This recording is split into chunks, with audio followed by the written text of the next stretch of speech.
Hello everyone. आज हम लोग पढ़ने वाले हैं क्लास 11th की हिंदी की बुक से विदाई संभाषण के प्रश्न उत्तर। तो चलिए प्रश्न उत्तर को शुरू करते हैं। यहाँ पर पहला प्रश्न है, शिव शंभू की दो गायों की कहानी के माध्यम से लेखक क्या कहना चाहता है। लेखक ने शिव शंभू की दो गायों का एग्जाम्पल्स दिया है। इसके माध्यम से लेखक क्या कहना चाहते हैं ये हमें लिखना है। तो इसका आंसर है, लेखक शिव शंभू की दो गायों के माध्यम से यानी दो गायों के थ्रू ये बताने की कोशिश करते हैं कि भारत एक ऐसा देश है, हमारा इंडिया एक ऐसा देश है जहाँ पर इंसान तो क्या पशु पक्षी भी प्रेम पूर्वक रहते हैं। यानी हमारे कंट्री में सिर्फ इंसान ही नहीं बल्कि जो पशु पक्षी हैं वो भी बहुत ही मिलकर रहते हैं, मोहब्बत से रहते हैं, एक दूसरे की भावनाओं की कद्र करते हैं। और हमारे देश के लोग एक दूसरे के इमोशन की भी कद्र करते हैं, इज्जत करते हैं, एक दूसरे पर विश्वास करते हैं और अपने लोगों के अवगुणों को भुलाकर यानी कि बुराई को भुलाकर अपने लोगों के बुराई को भुलाकर उनके साथ आत्मीय रिश्तों में बंधे रहते हैं, यानी बहुत पक्के रिश्ते में बंधे रहते हैं। इसलिए जब वे एक दूसरे से बिछड़ते हैं तो उन्हें बहुत अधिक दुख होता है। हालांकि लॉर्ड कर्जन ने अपने शासनकाल में जब वो शासन कर रहे थे भारत में, जब वो भारत की वायसराय थे, तो इस देश के लोगों के साथ बहुत बर्ताव किया। यानी लॉर्ड कर्जन ने हमारे देश के लोगों के साथ बहुत बुरा सलूक किया था। हर स्तर पर उनका शोषण किया गया, यानी कि हर लेवल पर उनका शोषण किया गया, उन पर अत्याचार किया गया। फिर भी आज उसके देश छोड़कर जाने से लोग अत्यंत दुखी हैं। हालांकि लॉर्ड कर्जन ने बहुत अत्याचार किया था हमारे देश के लोगों के ऊपर, लेकिन फिर भी जब लॉर्ड कर्जन ने इस्तीफ़ा दे दिया और वो इस देश को छोड़कर जा रहे थे, तब भी इस देश के लोग उन सारे अत्याचार को भूल करके भी बहुत दुखी थे कि लॉर्ड कर्जन यहाँ से जा रहे हैं। इससे ये पता चलता है कि हमारे देश के लोग दूसरों के अत्याचार को भी, दूसरों के बुराई को भी भुला देते हैं और अपने दिल में उनके लिए मोहब्बत रखते हैं। नेक्स्ट क्वेश्चन है, 8 करोड़ प्रजा की गिड़गिड़ाकर विच्छेदन न करने की प्रार्थना पर आपने ज़रा भी ध्यान नहीं दिया। यहाँ किस ऐतिहासिक घटना की ओर संकेत किया गया है। तो इसका आंसर है, लॉर्ड कर्जन ने भारत की एकता और अखंडता को खंडित करने का काम किया। यानी लॉर्ड कर्जन ने भारत की यूनिटी को, इसकी अखंडता को खंडित करने का काम किया, विभाजन करने का काम किया। उसने सन 1905 में एक ऐतिहासिक निर्णय लेते हुए बंगाल का विभाजन कर दिया, जिसे हम आज बांग्लादेश कहते हैं। वो भारत का ही हिस्सा था, लेकिन उसे अलग किसने किया? लॉर्ड कर्जन ने किया था। लेखक बंगाल विभाजन की उसी ऐतिहासिक घटना की ओर संकेत करते हैं। नेक्स्ट क्वेश्चन है, कर्जन को इस्तीफा क्यों देना पड़ा? इसका आंसर है, लॉर्ड कर्जन अपने एक पसंदीदा फौजी ऑफिसर को अपनी पसंद के एक पद पर नियुक्त करना चाहता था। अब लॉर्ड कर्जन चाहते थे कि उनका एक पसंदीदा ऑफिसर है, उसे लॉर्ड कर्जन जिस पद पर उसे नियुक्त करना चाहते थे वो उस पद पर नियुक्त हो, मगर ब्रिटिश सरकार इसके लिए तैयार नहीं थी। अपनी जिद पूरी ना होता देख लॉर्ड कर्जन ने अपने पद से इस्तीफा दे दिया, जिसे तुरंत ब्रिटिश सरकार ने स्वीकार कर लिया।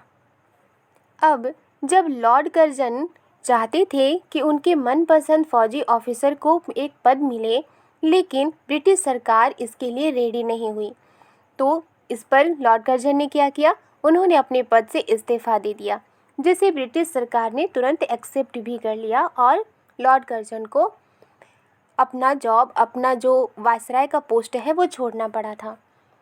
नेक्स्ट है, विचारिए तो क्या शान आपकी इस देश में थी और अब क्या हो गई? कितने ऊंचे होकर आप कितने नीचे गिरे? कथन का आशय स्पष्ट कीजिए।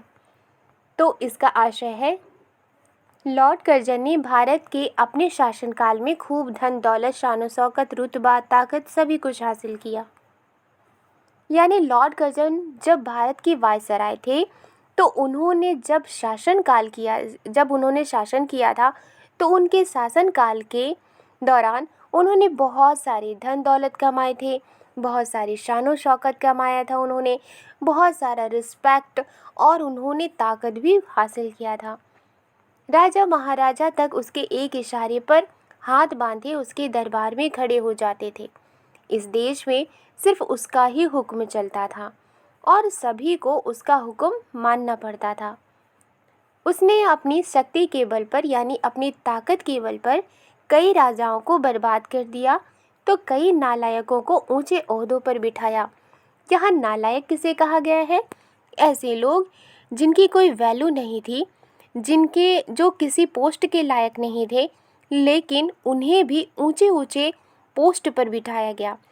और उन्हें किसने बैठाया? लॉर्ड कर्जन ने। उसने जितने भी कानून बनाए यानी लॉर्ड कर्जन ने जितने भी कानून बनाए सब ब्रिटिश हुकूमत की भलाई को ध्यान में रखकर बनाए। भारत की जनता के दुख दर्द को समझने की कभी कोशिश नहीं की, उसकी भलाई की ओर कभी ध्यान नहीं दिया, जो अंततः उसके पतन का कारण बना। यानी लॉर्ड कर्जन ने जब भी कोई काम किया सिर्फ ब्रिटिश सरकार के लिए, भलाई के लिए ही उन्होंने किया और भारत की जनता पर उन्होंने कभी भी ध्यान नहीं दिया और ना ही उन्हें कभी समझने की कोशिश की और साथ ही कभी उनके भलाई के लिए कोई काम भी नहीं किया। और यही सारी वजह उनके पतन का कारण बना, यानी कि उन्हें इस्तीफ़ा देना पड़ा। वो जिस तरह से शासन कर रहे थे, अंत में उनको अपने शासन से भी इस्तीफ़ा देना पड़ा। नेक्स्ट क्वेश्चन है, आपके और यहाँ के निवासियों के बीच में तीसरी शक्ति और भी है। यहाँ तीसरी शक्ति किसे कहा गया है? तो इसका आंसर है, यहाँ पर तीसरी शक्ति इंग्लैंड की महारानी के लिए प्रयोग किया गया है, क्योंकि उन्हीं के आदेशों के अनुसार वायसराय को भारत में अपना कार्य करना पड़ता था। नेक्स्ट क्वेश्चन है, पाठ का यह अंश शिव शंभू के चिट्ठे से लिया गया है। शिव शंभू नाम की चर्चा पाठ्य में भी हुई है। बाल मुकुंद गुप्त ने इस नाम का उपयोग क्यों किया होगा? इसका आंसर है, शिव शंभू एक काल्पनिक पात्र है जिसके माध्यम से लेखक बाल मुकुंद गुप्त जी ने अंग्रेजों की गलत नीतियों व उनके कुशासन पर कड़ा प्रहार किया है। तो शिव शंभू कैसे कैरेक्टर है? काल्पनिक है, राइट, ये रियल नहीं है। और इसके थ्रू, इस कैरेक्टर के थ्रू लेखक बाल मुकुंद गुप्त जी ने अंग्रेज जिस तरह से गलत नीति से शासन करते थे, उनकी नीतियों पर उन्होंने कड़ा प्रहार किया है। कवि ने अपने व्यंग्य लेखन के माध्यम से ब्रिटिश हुकूमत द्वारा किए जा रहे भारतीयों पर अत्याचार व उनकी शोषण नीति को जनता के सामने लाने का प्रयास किया है। लॉर्ड कर्जन ने प्रेस की स्वतंत्रता पर भी प्रतिबंध लगा दिया था, जिस कारण लेखक को इस नाम का प्रयोग करना पड़ा है। नेक्स्ट क्वेश्चन है, नादिर से बढ़कर आपकी जिद है।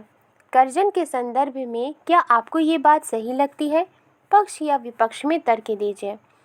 यहाँ ये जो लाइन है, इसके संदर्भ में क्या ये बात आपको सही लगती है? अगर आपको सही लगती है तो इसके पक्ष में आपको तर्क देना है। अगर ये लाइन आपको गलत लगती है तो इसके विपक्ष में आपको तर्क देना है। तो यहाँ पर आंसर लिखा है, लेखक ने लॉर्ड कर्जन की तुलना नादिर शाह से की है, जिसने दिल्ली पर आक्रमण कर वहाँ कत्लेआम शुरू कर दिया था। लेकिन जब आसिफ शाह ने उससे कत्लेआम रोकने की प्रार्थना की तो उसने क्षण भर में ही यानी एक ही पल में उसे रोकने का हुक्म दे दिया। यानी जैसे ही आसिफ शाह ने उससे कहा कि वो अपनी कत्लेआम करने की नीति रोक दे, तो उनके इस प्रार्थना को उन्होंने एक्सेप्ट किया। किसने एक्सेप्ट किया? नादिर शाह ने एक्सेप्ट किया और उन्होंने लड़ाई और कत्लेआम रोकने का हुक्म दे दिया। लेकिन लॉर्ड कर्जन से 8 करोड़ भारतीयों ने बंगाल का विभाजन ना करने की प्रार्थना की थी। लेकिन हमारे देश के लोगों ने लॉर्ड कर्जन से ये रिक्वेस्ट किया था कि वो भारत का विभाजन ना करे, मगर लॉर्ड कर्जन ने उसे अनसुना कर सिर्फ अपनी ज़िद पूरी करने के लिए बंगाल का विभाजन कर दिया। क्योंकि लॉर्ड कर्जन जिद पर अड़े थे, इसलिए उन्होंने भारत के किसी भी लोगों का उन्होंने कोई बात नहीं सुनी और बंगाल का उन्होंने विभाजन कर दिया, इसका बंटवारा कर दिया। इसलिए ये कहना उचित है कि नादिर शाह से बढ़कर लॉर्ड कर्जन की जिद है। नादिर शाह ने तो बात सुनी भी और उन्होंने लड़ाई और कत्लेआम को रोका भी, लेकिन जो लॉर्ड कर्जन है उन्होंने भारत देश के लोगों की एक नहीं सुनी और वो अपनी जिद पर अड़े रहे और उन्होंने बंगाल का बंटवारा कर दिया था, बंगाल का विभाजन कर दिया था। नेक्स्ट क्वेश्चन है, क्या आंख बंद करके मनमाने हुक्म चलाना और किसी की कुछ ना सुनने का नाम ही शासन है? इन पंक्तियों को यानी इन लाइंस को ध्यान में रखते हुए शासन क्या है, हुकूमत क्या है, इस पर चर्चा कीजिए। इसका आंसर है, आंख बंद कर मनमाने हुक्म चलाना, प्रजा की कोई बात ना सुनना, प्रजा की आवाज़ को दबाकर उसकी मर्जी के विरुद्ध यानी उसकी मर्जी के अगेंस्ट अपनी जिद से काम करना, सिर्फ ब्रिटिश सरकार के हितों को ध्यान में रखते हुए कार्य करना, लॉर्ड कर्जन की नज़र में यही सुशासन था। यानी लॉर्ड कर्जन की नज़रों में यही एक शासन करने की कला थी। मगर जनता के हितों को ध्यान में रखकर कार्य करना, रोजगार परक योजनाओं का निर्माण करना, जनता की समस्याओं को सुनकर उनका समाधान ढूंढना, असल में यही सुशासन है। नेक्स्ट क्वेश्चन है, वो दिन रात यही बात मनाते थे कि जल्द श्रीमान यहाँ से पधारें। सामान्य तौर पर आने के लिए पधारे शब्द का इस्तेमाल किया जाता है। यहाँ पधारे शब्द का क्या अर्थ है? इसका आंसर है, सामान्यतः पधारे शब्द का प्रयोग मेहमानों से सम्मान पूर्वक अपने घर यानी इज्जत के साथ अपने घर या अपने देश आने यानी कि बुलाने के लिए किया जाता है, जबकि यहाँ पर पधारे शब्द का प्रयोग भारत से जाने के संदर्भ में किया गया है। यानी यहाँ की जनता यही प्रार्थना करती थी कि लॉर्ड कर्जन जल्दी से जल्दी भारत छोड़कर अपने देश चले जाएं।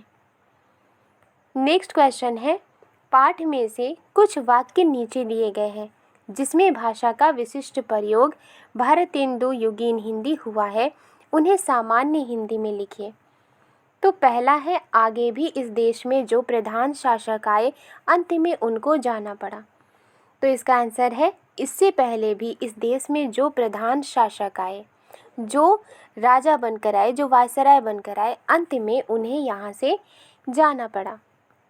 नेक्स्ट है, आप किसको आए थे और क्या कर चले? इसका आंसर होगा, आप किस लिए आए थे और क्या करके चले गए। नेक्स्ट है, उनका रखाया एक आदमी नौकर ना रखा। इसका आंसर है, उनके कहने पर एक आदमी तक को नौकरी में नहीं रखा। नेक्स्ट है, पर आशीर्वाद करता हूँ कि तू फिर उठे और अपने प्राचीन गौरव और यश को फिर लाभ करे। इसका मतलब है, परंतु मैं आशीर्वाद देता हूँ कि तू फिर से उठे और अपने प्राचीन यश और गौरव को फिर से प्राप्त करे। तो ये थे विदाई संभाषण के प्रश्नोत्तर। आई होप आपको ये प्रश्नोत्तर समझ में भी आई है। अगर वीडियो पसंद आई है तो लाइक एंड सब्सक्राइब करना मत भूलिएगा और इस चैनल को शेयर करना भी मत भूलिएगा। मिलती हूँ नेक्स्ट वीडियो में एक नए चैप्टर के साथ। Thank you.